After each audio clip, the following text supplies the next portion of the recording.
I am absolutely pumped for our next guest. He's a member of the World Golf Hall of Fame. In his career, ready for this? He has 123 professional victories, 42 European Tour wins. That's second all time. 46 PGA Tour Champions wins, first all time. Passing the unpassable Hale Irwin. That gives it away, right, that it's Bernhard Langer coming up. A two-time Masters champion in 1985 and 1993. A member of 10 Ryder Cup teams with a record of 21, 15, and 6, winning 24 points overall. 2004 European Ryder Cup captain, and that was a 18.5 to 9.5 victory. That was against Hal Sutton at Oakland Hills. He was captain of the U.S. side, obviously.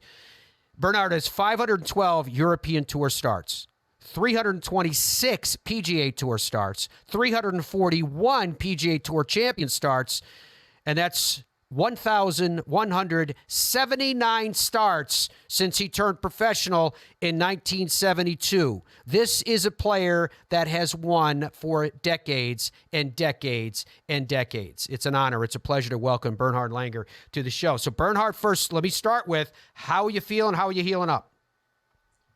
Good morning, Matt. I'm feeling great. My surgery was 4 weeks ago, and I'm doing very well. Everything is going according to plan, or even better.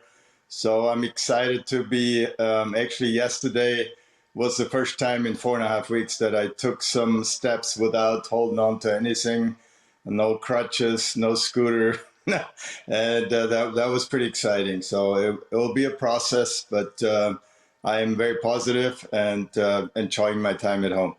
I have to tell you, I don't think anybody is or would be surprised to learn that you're ahead of schedule on your rehab. May I ask you, what happened? How did you get the injury? I was playing pickleball here at Woodford Country Club where I live. And, I was very much warmed up. We had already played an hour and a half. And just somebody was trying to lob me, and I took a couple of steps backward, hit the ball. And as I came down, I heard a loud pop. I knew pretty much immediately what happened because I'd seen it before. A friend of mine was shooting hoops, and when he landed on with his foot, I heard this gunshot almost noise, and he had popped or torn his Achilles tendon. So I knew right away what it was. And what is the status now? You mentioned that you were able to take a few steps. Are you wearing a boot, or how does the healing process go so that you don't provide any additional trauma or injury to the area? Right, that's a great question, and it's amazing how much they've learned over the years. First of all, I think my surgeon, Dr. Hodgkins, did a great job here at Miami Baptist Hospital, and I was never in a cast. I was only in a boot, which is important because you can take the boot off. I was doing rehab 3 days after surgery, and we're just progressing every day, every week. We add more things. The boot has an angle to it because they don't want your toes up. They want your toes down initially to put less stress on the Achilles. And that degree of down is becoming less and less and less. And I think this coming Friday, my foot the boot will go to neutral, which is basically, what you have just standing normally. And then I will make start exercises to get into a regular shoe soon and be able to walk and stand without any help. I'm sure that you could appreciate, Bernhard, the irony of you being injured, because you just seemed like the Iron Horse forever on tour.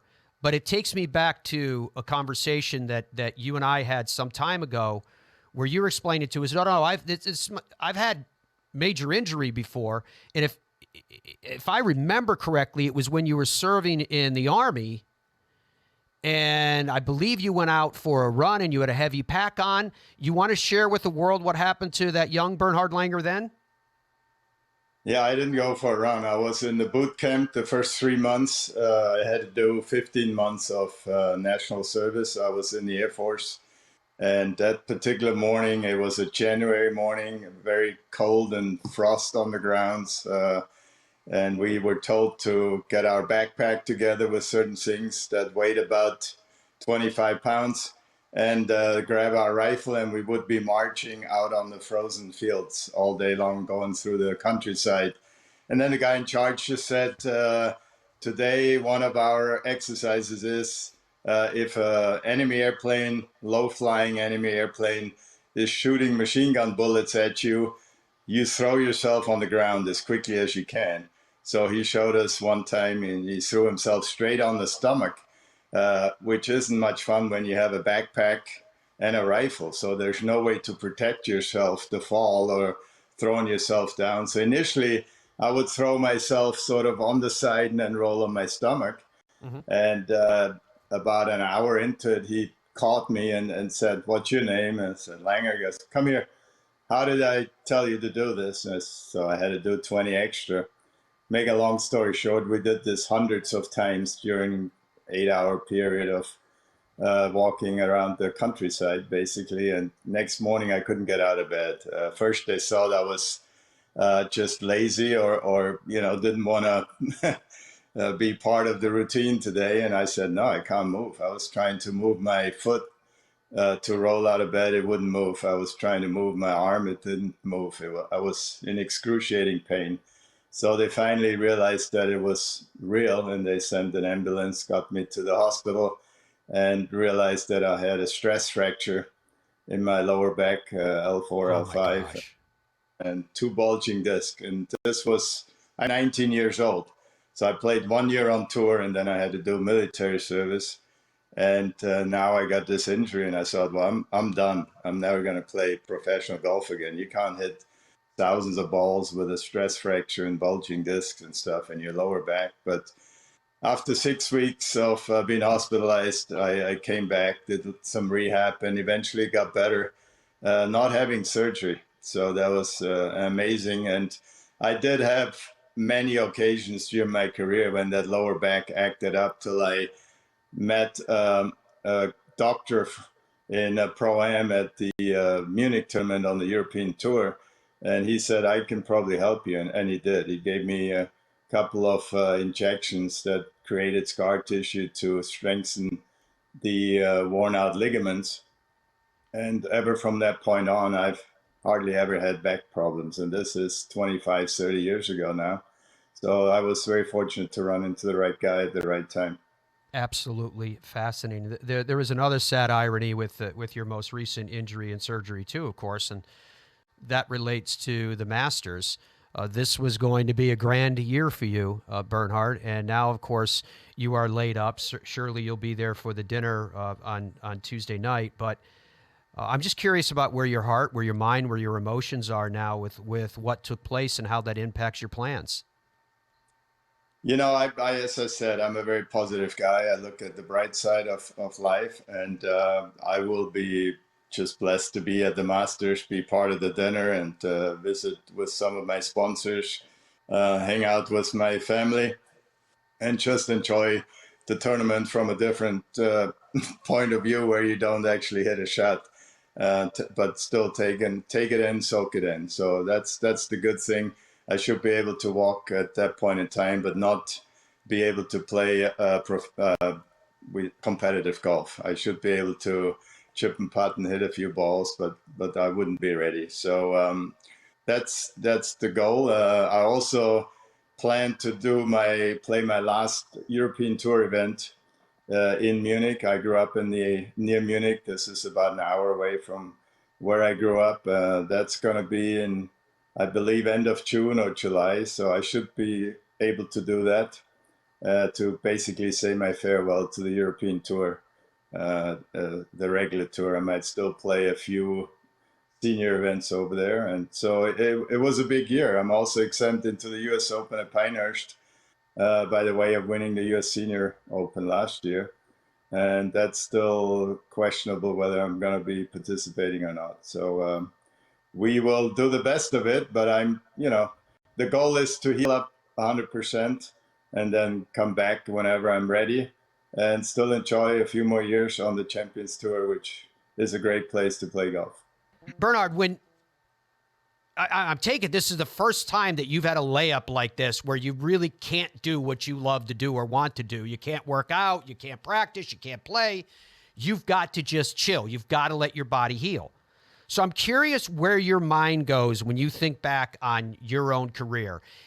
Is it recently eclipsing Hale Irwin with what you did on the Champs Tour, which is just mind-blowing with the 46 victories? Is it something else in your storied career? But when you have a moment, which you were forced to do, where you can reflect, where's your mind going?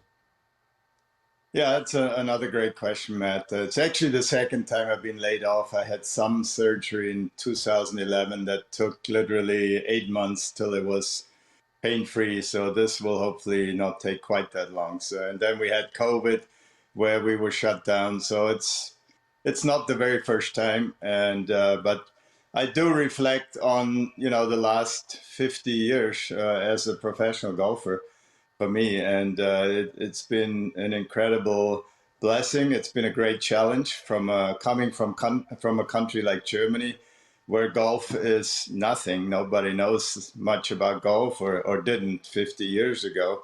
When I said I'm a professional golfer, they thought I was playing putt-putt, miniature golf. People have no idea. It's changed a little bit now. So it's very, very fortunate, very blessed. And as I look back, uh, what strikes me the most is certain things have happened in my life where the right people came into the right time to encourage me, to guide me. And to me, this is not a coincidence. It's all God ordained, because too many of those things have happened.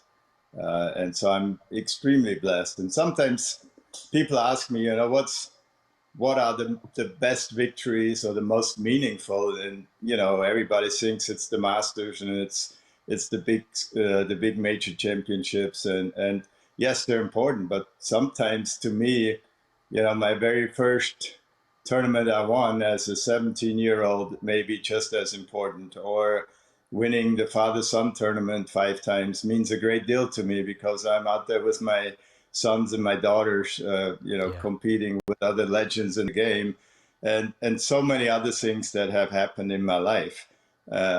So it's been an amazing ride, and truly blessed, to end up, marrying an American, and to live in this great country of the USA, living down here in South Florida, where the weather is phenomenal, and get to play golf every day if you want, pretty much.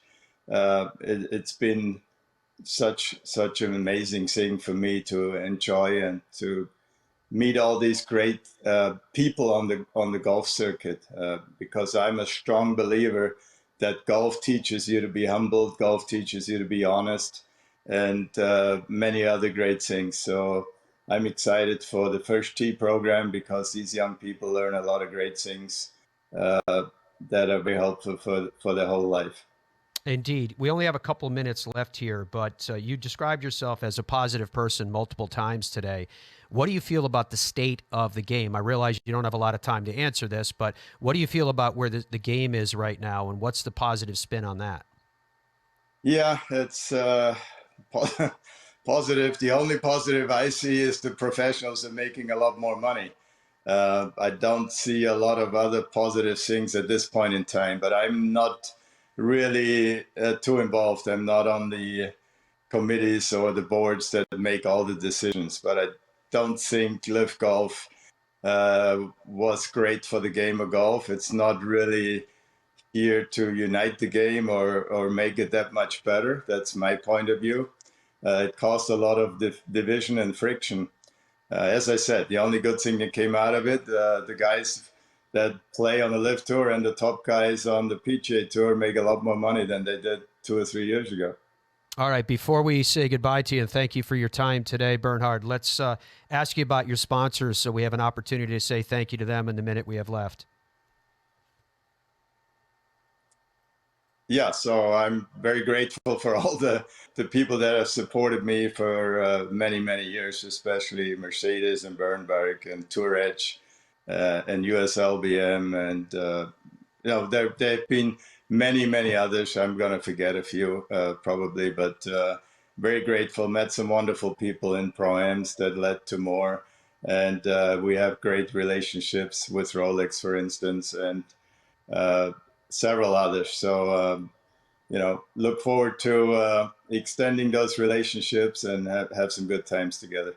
Well, looking forward to seeing you down the road at Augusta, and we wish you the very, very best in your continued healing, and thank you very much for your time. My pleasure. Thanks, Matt. All the best.